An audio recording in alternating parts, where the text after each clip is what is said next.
Corée du Sud, où nous avons appris qu'il faut utiliser mais bien les technologies de l'information et de la communication, ce qu'on appelle aujourd'hui le e-parlement.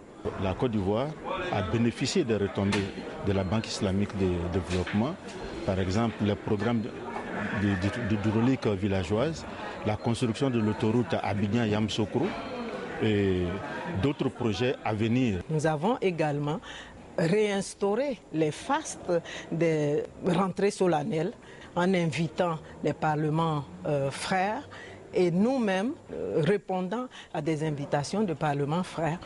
C'est donc la diplomatie parlementaire qui est en marche et nous nous en félicitons. La diplomatie parlementaire voulue par la 6e législature et son président Guillaume Soro pour contribuer au repositionnement de la Côte d'Ivoire après la crise qu'elle a traversée se porte bien. Quitus des députés à leurs collègues de la Commission des Relations extérieures de l'Assemblée nationale ce mercredi, à l'issue du bilan d'activité établi par les 8 représentations nationales d'organisations communautaires. Union interparlementaire, Union parlementaire de la francophonie, Union parlementaire africaine, Parlement de la CEDEAO, de l'UMOA, des ACP, de la coopération islamique.